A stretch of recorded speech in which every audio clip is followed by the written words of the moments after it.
જય શ્રી કૃષ્ણ મિત્રો, હર હર મહાદેવ, જય માતાજી। તો મિત્રો, નવરાત્રી શરૂ થાય એ પહેલા આ વસ્તુ ઘરે લઈ આવજો તો માતાજી તમારા પર ખૂબ પ્રસન્ન થશે અને બંને હાથથી આશીર્વાદ આપશે। માતાજી તમારી તમામ મનોકામના પૂર્ણ કરી દેશે। તો મિત્રો, વિડીયોમાં આગળ જતા પહેલા જો તમે ઈચ્છતા હો કે માં કુળદેવીની કૃપા તમારી ઉપર સદા બની રહે તો વિડીયોને લાઈક કરી અને કમેન્ટમાં તમે તમારા કુળદેવીનું નામ જરૂર લખી દેજો કે જેથી માં કુળદેવીની કૃપા તમારી ઉપર સદા બની રહે। મિત્રો, 2025ના વર્ષની નવરાત્રી શરૂ થતા પહેલા આ વસ્તુઓ તમે ઘરે અવશ્ય લાવી રાખજો, કેમ કે મિત્રો આ માત્ર વસ્તુ જ નથી પરંતુ તમારા દુઃખ દર્દનું સમાધાન પણ આ જ વસ્તુઓમાં છુપાયેલું છે, કારણ કે આ વસ્તુઓ નવરાત્રી પહેલા ઘરે લાવવાથી તમારી ઉપર માતાજીની એવી અસીમ કૃપા પ્રાપ્ત થશે કે તમારું આખું જીવન જ બદલાઈ જશે, તમારા દુઃખ દર્દ દૂર થઈ જશે અને સુખ સમૃદ્ધિ આવવા લાગશે। માટે મિત્રો, આવનારી નવરાત્રીમાં તમે આટલી શુભ વસ્તુ ઘરે લાવીને માતાજીને અર્પણ જરૂર કરજો। મિત્રો, આપણા હિન્દુ ધર્મમાં નવરાત્રીનું બહુ મહત્વ છે। એવું માનવામાં આવે છે કે નવરાત્રીના 9 દિવસોમાં તમે માતાજી પાસે જે કાંઈ પણ માંગો છો તો માતાજી તમારી બધી જ મનોકામના પૂર્ણ કરે છે। તેની સાથે જ જો તમારા ઘરમાં કોઈ પણ પ્રકારની મુશ્કેલી હોય, જેવી કે તમારા ઘરની આર્થિક પરિસ્થિતિ બહુ ખરાબ હોય, તેમજ પરિવારના સભ્યો વચ્ચે વગર કારણે લડાઈ ઝઘડા થતા રહેતા હોય, તેમજ ગ્રહકલેશ હોય, તેમજ તમારા દીકરા કે દીકરીના લગ્ન ન થતા હોય, તેમજ તમારા ઘરમાં વાસ્તુદોષ હોય, કર્જદોષ, પિતૃદોષ હોય તો મિત્રો આ બધી જ સમસ્યાનું નિવારણ તમને આ વિડીયોમાં મળી જશે। આથી અમે તમને આ વિડીયોમાં જે વસ્તુ જણાવીએ એ તમારે નવરાત્રીમાં ઘરે લાવીને માતાજીને અર્પણ કરી દેવાની છે। પછી તમે જોશો કે માતાજીની કૃપા એ તમને એવી રીતે પ્રાપ્ત થશે કે જેવું તમે ક્યારે વિચાર્યું પણ નહીં હોય।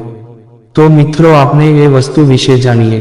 નંબર 1, તો મિત્રો સૌપ્રથમ આ વસ્તુ છે એ નવરાત્રી પહેલા ચાંદીથી બનેલી કોઈ પણ વસ્તુ છે, તમે માતાજીને અર્પણ કરી દેજો। પછી મિત્રો તેને તમારે ગંગાજળથી સ્નાન કરીને પછી લાલ કલરના કપડામાં અથવા તો જો તમારી પાસે ચાંદીની ડબ્બી હશે તો તેમાં 5 ચોખાના દાણાની સાથે 5 ગોમતી ચક્ર પછી 5 કોળી લઈને તમે હંમેશને માટે તમારી ધન રાખવાની તિજોરીમાં તમે રાખી શકો છો। જો તમે આટલી વસ્તુ માતાજીને ચડાવીને પછી પોતાની ધન રાખવાની જગ્યા ઉપર આ વસ્તુ રાખશો તો માતાજીની કૃપાથી તમારા ઘરમાં ક્યારે આર્થિક સમસ્યા ક્યારેક પણ આવશે નહીં। આ ઉપાય કરવાથી મિત્રો માત્ર આર્થિક સમસ્યા જ નહીં પરંતુ તમારા ઘરમાંથી જેટલી પણ નકારાત્મક ઉર્જા હશે એ પણ દૂર થઈ જશે। તેમ જ આ વસ્તુ માતાજીની આપેલી માનવામાં આવે છે, આથી આ બધી જ વસ્તુમાં માતાજીનો વાસ હોય છે। તો મિત્રો, આ વસ્તુને ખૂબ જ પવિત્ર માનીને તમે તમારી તિજોરીમાં રાખી શકો છો। આથી માતાજી છે તમારા પૈસા ક્યારેય ખૂટવા નથી દેતા। એવું કહેવામાં આવે છે કે આ ઉપાય કરવાથી ગરીબ વ્યક્તિ પણ પૈસાવાળો બની શકે છે। તેની સાથે જ મિત્રો, તમારામાંથી ઘણા લોકો એવા હશે કે જે પોતાનું સ્વાસ્થ્ય સારું રાખવા માંગતા હશે। તો મિત્રો, નવરાત્રીના પ્રથમ દિવસથી લઈને અંતિમ દિવસ સુધીમાં તમે ગમે ત્યારે ગાયનું ઘી લાવીને ઘરે રાખજો અને માતાજીને શુદ્ધ ગાયના ઘીનો દીવો પ્રગટાવી આવજો। આમ કરવાથી માતાજી છે બહુ પ્રસન્ન થઈ જશે, આથી તમને સારું આરોગ્ય મળશે, માતાજીની કૃપા પણ તમને પ્રાપ્ત થાય છે। મિત્રો, આપણામાંથી ઘણા લોકો એવા હશે કે જે લોકો પાસે પોતાનું ઘર નહીં હોય અને તે લોકો ભાડાના ઘરમાં રહેતા હશે। તો તે લોકો જો ઈચ્છતા હોય કે માતાજીની કૃપાથી પણ અમારું પોતાનું ઘર થઈ જાય તો મિત્રો તમારે આ ઉપાય અવશ્ય કરવો જોઈએ। તો મિત્રો, તમારે શું કરવાનું છે? તો મિત્રો, નવરાત્રીના દિવસોમાં તમારે માટીનું નાનું ઘર ખરીદીને લાવવાનું છે। તેની સાથે જ મિત્રો માટીનું ઘર છે તમે ઘરે પણ બનાવી શકો છો। આથી આ માટીનું ઘર બનાવીને તમે માતાજીને પણ અર્પણ કરી શકો છો। જો તમે માતાજીને માટીનું ઘર બનાવીને અર્પણ કરશો તો નવરાત્રી પછી હકીકતમાં તમારી પાસે પોતાનું ઘર હશે। તેની સાથે જ થોડા દિવસમાં તમારી મનોકામનાની પૂર્તિ થઈ જશે। પણ મિત્રો, તમારે લાલચ રાખવાની નથી, કારણ કે લાલચ બહુ બુરી બલા છે। બસ તમારે ખાલી ચૂપચાપ માટીનું મકાન છે એ માતાજીને અર્પણ કરી દેવાનું છે। જો તમે સાચી શ્રદ્ધાથી આ ઉપાય કરી લેશો તો આનું ફળ તમને અવશ્ય મળી જશે। તેની સાથે જ જો તમે નોકરીમાં પ્રગતિ કરવા માંગો છો તો મિત્રો તમારે આ ઉપાય અવશ્ય કરવો જોઈએ। તો મિત્રો, નવરાત્રીમાં 3 નારિયેળ લાવીને ઘરે મૂકી દેજો। પછી મિત્રો 9મા નોરતે તમે આ 3 નારિયેળને મંદિરમાં અર્પણ કરીને આવી જજો। પછી તમે જાતે જ જોઈ શકશો કે તમને તમારી નોકરીમાં પણ પ્રમોશન મળી શકશે। તો મિત્રો, હવે અમે તમને અપાર ધન સંપત્તિ મેળવવાના ઉપાયો વિશે વાત કરીએ કે જે ઉપાયને કરવાથી મિત્રો તમારા ઘરમાં ક્યારેય પણ ગરીબી આવી શકતી નથી। તો મિત્રો, અપાર ધન સંપત્તિ જો તમે મેળવવા માંગતા હો તો મિત્રો નવરાત્રીના 9 દિવસોમાં તમારે કિન્નર પાસેથી ₹1નો સિક્કો માંગી લેવાનો છે.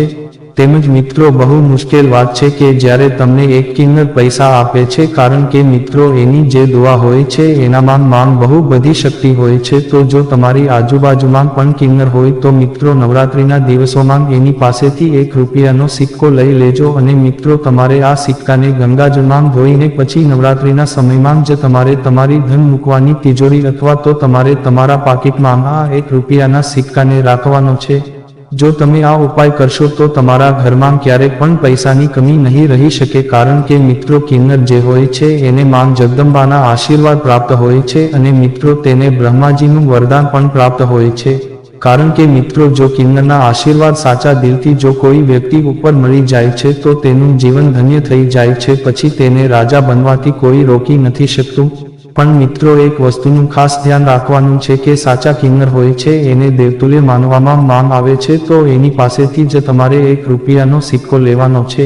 એના આશીર્વાદ હોય છે એ બહુ ઉપયોગી હોય છે. મિત્રો જો તમે ઈચ્છો તો નવરાત્રિના દિવસોમાં સફેદ સૂતરનો દોરો પણ તમે લઈને તેની અંદર તમે નવગાંઠ વાળીને નવ મનોકામના બોલીને માં નવદુર્ગાનું ધ્યાન કરીને તમારી મનોકામનાનું તમારે સ્મરણ કરવાનું છે, પછી માં નવદુર્ગાને સમર્પિત કરી દેવાનું છે. તો મિત્રો આ ઉપાય કરવાથી તમારી 9 પ્રકારની ઈચ્છાની પૂર્તિ થઈ જશે, તેમજ 9 પ્રકારના ફળ તમને પ્રાપ્ત થઈ જશે. આ ઉપાય કરવાથી માતાજી બહુ પ્રસન્ન થઈ જશે. જો મિત્રો તમે ઈચ્છતા હોવ તો તમે માતાજીનો ફોટો પણ ઘરે લાવીને મૂકી શકો છો. મિત્રો પહેલા નોરતેથી જ તમે માતાજીનો ફોટો લાવીને તમે તમારા ઘરમાં મૂકી શકો છો. નવરાત્રિના દિવસો મિત્રો એટલા પવિત્ર હોય છે કે તે 9 દિવસોમાં માતાજી છે એ હાજરા હજુર આપના ઘરમાં બિરાજમાન હોય છે. આથી આપણે તેને પ્રસન્ન કરવા જોઈએ કે જેથી કરીને તે હંમેશને માટે તેની કૃપા આપની ઉપર વરસાવતા રહે. તેમજ મિત્રો તમારી એક વસ્તુનું ખાસ ધ્યાન રાખવાનું છે કે જો તમે માતાજીનો ફોટો મૂકો છો તો તેને તમારે ઉત્તર દિશામાં મૂકવાનો છે. તેની સાથે જ મિત્રો તમે નવરાત્રિના દિવસોમાં તમે 16 શૃંગાર પણ ખરીદીને ઘરે લાવી શકો છો અને માતાજીને અર્પણ કરી શકો છો. જો મિત્રો કોઈ પણ મહિલાઓ છે એ માતાજીને 16 શૃંગાર અર્પણ કરે છે તો એવા લોકોના ઘરમાં પારિવારિક જીવનમાં જે અશાંતિ છે તો એ લોકોના જીવનમાં સુખ સમૃદ્ધિ આવે છે. મિત્રો તમને જણાવીએ કે નવરાત્રિના દિવસોમાં તમારે ચાંદીના સિક્કા લાવીને માતાજીના મંદિરમાં અર્પણ કરવાના છે. તેની સાથે જ મિત્રો નવરાત્રિના દિવસોમાં તમે મોરપીંછ લાવો છો તો એને પણ શાસ્ત્રોમાં બહુ શુભ માનવામાં આવે છે. મિત્રો નવરાત્રિના દિવસોમાં માતા સરસ્વતીનું પ્રિય મોરપીંછ છે એ જો તમે ઘરે લાવીને સ્થાપિત કરો છો તો તમારા ઘરમાં જેટલા પણ સભ્યો છે એનું જીવન જ આખું બદલાઈ જાય છે. તેમજ ઘરમાં જે બાળકો હોય છે એની બુદ્ધિનો વિકાસ થાય છે. મિત્રો આવો વ્યક્તિ છે એ શિક્ષા ક્ષેત્રમાં બહુ પ્રગતિ સાધે છે. તેની સાથે જ મિત્રો મોરપીંછ તમે ઘરે લાવીને રાખો છો તો એ નકારાત્મક ઉર્જાને દૂર કરી દે છે અને ઘરમાં સકારાત્મક ઉર્જાનો સંચાર કરી દે છે. મિત્રો નવરાત્રિના દિવસોમાં તમે ભલે બીજું કોઈ વૃક્ષ ના રોપો, પણ મિત્રો નવરાત્રિના દિવસોમાં તમારે કેળનો છોડ તમારે ઘરે લાવીને જરૂર રોપવો જોઈએ. જો મિત્રો નવરાત્રિના દિવસોમાં કોઈ પણ વ્યક્તિ કેળનો છોડ છે પોતાના આંગણામાં રોપે છે તો એવું માનવામાં આવે છે કે આવા વ્યક્તિને ધનવાન બનવાથી કોઈ રોકી શકતું નથી, કારણ કે મિત્રો આ કેળના વૃક્ષમાં સ્વયં લક્ષ્મી માતાનો વાસ હોય છે તેમજ લક્ષ્મીનારાયણ ભગવાનનો વાસ હોય છે. અને જો નવરાત્રિના દિવસોમાં કેળનું વૃક્ષ ઘરમાં લાવવામાં આવે તો ઘરની પ્રગતિ થાય છે તેમજ ઘરના બધા સભ્યોની પ્રગતિ થાય છે. તેની સાથે જ મિત્રો બીજી ઘણી બધી સામગ્રી છે કે જે તમારે નવરાત્રિના દિવસોમાં જરૂર લાવવી જોઈએ. જો મિત્રો તમારી પાસે થોડા ઘણા પૈસા વધારે હોય તો ચાંદીનો કાચબો તમારે ઘરમાં લાવીને મંદિરમાં મૂકવો જોઈએ. ચાંદીનો કાચબો ઘરમાં લાવીએ છીએ તો આપણા ઘરમાં સુખ સમૃદ્ધિ તેમજ ધન ધાન્યમાં વૃદ્ધિ થાય છે અને માતાજીની કૃપા આપણને પ્રાપ્ત થાય છે. તેમજ મિત્રો તમે ચાંદીનું કમળ પણ લાવીને ઘરમાં સ્થાપિત કરી શકો છો. નવદુર્ગા માતાને ચાંદીનું કમળ બહુ પ્રિય હોય છે. આથી નવરાત્રિ પછી જો તમે આ ચાંદીનું કમળ છે પોતાની તિજોરીમાં રાખો છો તો તમારા ઘરમાં ક્યારેય પૈસાની કમી નથી રહેતી. મિત્રો જો તમે ઈચ્છો તો નવરાત્રિના દિવસોમાં તમે ત્રિશૂળ પણ ઘરે ખરીદીને લાવીને માતાજીને અર્પણ કરી શકો છો. મિત્રો ઘણા લોકો એવા હોય છે કે જે દુશ્મનોથી બહુ હેરાન થતા હોય છે, તો મિત્રો તમારે આ ત્રિશૂળ જરૂર નવરાત્રિના દિવસોમાં ઘરે લાવવું જોઈએ. આ ઉપાય કરવાથી મિત્રો તમારા દુશ્મનો છે એ સમાપ્ત થઈ જાય છે. મિત્રો, તમે ચરણ પાદુકા પણ લાવી શકો છો. જે વ્યક્તિ ધનવાન બનવા માંગે છે અને જીવનમાં બહુ પ્રગતિ કરવા માંગે છે એવા વ્યક્તિને નવરાત્રિના દિવસોમાં માતાજીને ચરણ પાદુકા જરૂર ભેટ કરવી જોઈએ. તેમજ મિત્રો, આ વખતે શારદીય નવરાત્રિમાં દુર્ગા માતાની મૂર્તિ તમારા ઘરમાં અવશ્ય લાવો અને વિધિ પ્રમાણે તેમની પૂજા કરજો. જો મિત્રો તમે આમ કરશો તો દેવી ભગવતી તમારા પર આશીર્વાદ વરસાવશે. તેની સાથે જ દુર્ગા માતાની કૃપાથી તમને તમારા દરેક કાર્યમાં સફળતા મળશે. એટલા માટે શારદીય નવરાત્રિ દરમિયાન દુર્ગા માતાની મૂર્તિ ઘરે લાવવી જોઈએ. તેમજ મિત્રો, નવરાત્રિ દરમિયાન દુર્ગા માતાના પગલાના નિશાન ખરીદો અને તેમને તમારા ઘરે લાવો અને તેમની પૂજા કરો. દુર્ગા માતાના પગલાના નિશાન ખૂબ જ શુભ માનવામાં આવે છે. તેમની પૂજા કરવાથી ઘરમાં સુખ શાંતિ જળવાઈ રહે છે. પરંતુ એક વસ્તુનું ધ્યાન રાખો કે દેવીના પગલાના નિશાન જમીન પર ન લગાવવા જોઈએ. આમ કરવાથી તમારા પરિવારના સભ્યોના પગ તેના પર પડે છે અને તેનાથી દુર્ગા માતાનું અપમાન થાય છે. તેથી તમારે પૂજા સ્થળની નજીક દુર્ગા માતાના પગના નિશાન લગાવવા જોઈએ. તેમજ મિત્રો, સિંદૂર એ સૌભાગ્યનું પ્રતીક છે અને માતા પાર્વતી અખંડ સૌભાગ્યનો આનંદ માણે છે. આ નવરાત્રિમાં તમારે તમારા ઘરે સિંદૂર ખરીદવું જોઈએ. ખાસ કરીને પરિણીત મહિલાઓએ તમે લાલ કે પીળા સિંદૂર લાવી શકો છો. જો કે માતા પાર્વતીને પીળા સિંદૂર ખૂબ ગમે છે. તેમજ મિત્રો, નવરાત્રિ કલશ સ્થાપન સાથે શરૂ થાય છે. આવી સ્થિતિમાં તમારે શારદીય નવરાત્રિ પર તમારા ઘરે કલશ લાવવો જોઈએ. કલશ એ શુભતાનું પ્રતીક છે. તમે તમારી ક્ષમતા મુજબ માટી, પિત્તળ, ચાંદી અથવા સોનાથી બનેલો કલશ લાવી શકો છો. તેમજ મિત્રો, નવરાત્રિ દરમિયાન લાલ, પીળા કે ગુલાબી રંગની સાડી અથવા ચૂંદડી ચોક્કસથી ખરીદો. આ રંગ શક્તિ અને સકારાત્મકતાનું પ્રતીક માનવામાં આવે છે. આવી સ્થિતિમાં નવરાત્રિ પૂજા દરમિયાન દુર્ગા માતાને લાલ, પીળી અથવા ગુલાબી ચૂંદડી અથવા સાડી અર્પણ કરવાથી દુર્ગા માતા ખૂબ જ પ્રસન્ન થશે અને તમારી બધી મનોકામનાઓ પૂર્ણ કરશે. આનાથી તમારા જીવનમાં ચાલી રહેલા તમામ પ્રકારના વિવાદો દૂર થઈ જશે. તેમજ મિત્રો, શારદીય નવરાત્રિ દરમિયાન લાલ ચંદનની માળા ખરીદીને ઘરે લાવવી જોઈએ. લાલ ચંદનની માળા વડે દેવી દુર્ગાના મંત્રોનો જાપ કરવાથી દેવી માતા ઝડપથી પ્રસન્ન થાય છે અને સાધકના જીવનને ખુશીઓથી ભરી દે છે. તેનાથી તમારી ધન અને રૂપિયાને લગતી સમસ્યાઓ દૂર થાય છે અને તમારી આર્થિક સ્થિતિ મજબૂત બને છે. તેમજ મિત્રો, શારદીય નવરાત્રિના પહેલા દિવસે લાલ ત્રિકોણાકાર ધ્વજ ખરીદો. આ ધ્વજ ખૂબ જ શુભ માનવામાં આવે છે. આ ધ્વજ માતાની સામે રાખીને નવરાત્રિ દરમિયાન 9 દિવસ સુધી તેની પૂજા કરવાથી સાધકની તમામ મનોકામનાઓ પૂર્ણ થાય છે. આ પછી નવમીના દિવસે તે ધ્વજ માતાના મંદિરના ગુંબમાં લગાવવો જોઈએ. આવું કરવાથી વ્યક્તિના પરિવારમાં સુખ અને સમૃદ્ધિ આવે છે. તેમજ મિત્રો, ધાર્મિક માન્યતા અનુસાર નવરાત્રિના 9 દિવસો દરમિયાન દેવી દુર્ગાના 9 સ્વરૂપોની પૂજા કરવામાં આવે છે. તેમની પૂજા કરવાથી ઘરમાં સુખ સમૃદ્ધિ આવે છે. આ શુભ દિવસોમાં સવાર સાંજ આરતી અને મંત્રોના જાપ કરવાથી ઘરનું વાતાવરણ સકારાત્મક રહે છે. નવરાત્રિના 9 દિવસ ખૂબ જ પવિત્ર માનવામાં આવે છે. આ દરમિયાન અનેક પ્રકારના અનુષ્ઠાન અને ધાર્મિક કાર્યો પણ કરવામાં આવે છે.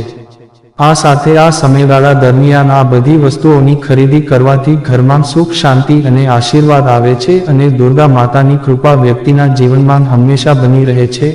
આ વસ્તુઓને ઘરમાં લાવવાથી નકારાત્મક શક્તિઓ ક્યારેય ઘરમાં વાસ કરતી નથી અને ઘરમાં સકારાત્મકતા રહે છે. તેમજ મિત્રો, જો નવરાત્રિ દરમિયાન તમે તમારા ઘરમાં સુખ, સમૃદ્ધિ એમ જ બનાવી રાખવા માંગતા હો તો મિત્રો, આટલી વસ્તુ ભૂલથી પણ ન કરતા.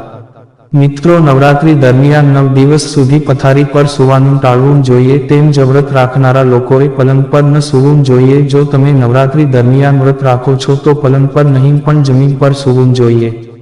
તેમજ મિત્રો, નવરાત્રિ દરમિયાન માત્ર શુદ્ધ અને સાત્વિક ભોજન જ ખાવું જોઈએ. આ સમયગાળા દરમિયાન તામસિક ખોરાક, ડુંગળી, લસણ, માંસ, શરાબ વગેરેનું સેવન કરવું બહુ અશુભ છે. તેથી આનાથી દૂર રહો.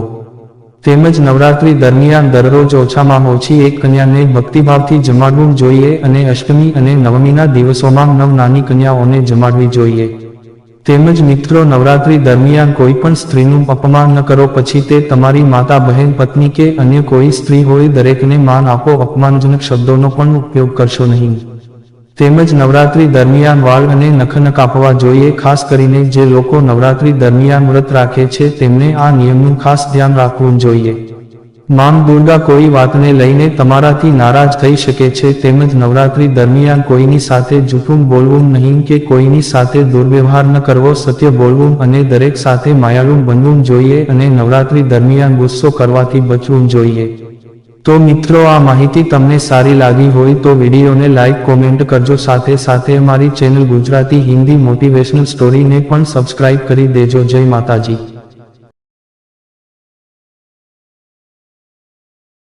નોંધ: આ વિડીયોમાં આપેલી કોઈ પણ માહિતીની ચોકસાઈ અથવા વિશ્વસનીયતાની ખાતરી આપવામાં આવતી નથી. આ માહિતી જ્યોતિષ, પંચાંગ, માન્યતાઓ અથવા ધાર્મિક ગ્રંથો જેવા વિવિધ માધ્યમોમાંથી એકત્રિત કરવામાં આવી છે અને તમારી સમક્ષ રજૂ કરવામાં આવી છે. અમારો ઉદ્દેશ્ય માત્ર માહિતી પૂરી પાડવાનો છે. Gujarati Hindi motivational story YouTube channel તેની સત્યતા અને સિદ્ધ હોવાની અધિકૃતતા આપી શકતા નથી. કોઈ પણ રીતે તેનો ઉપયોગ કરતા પહેલા કૃપા કરીને સંબંધિત નિષ્ણાતની સલાહ અચૂક લેવી.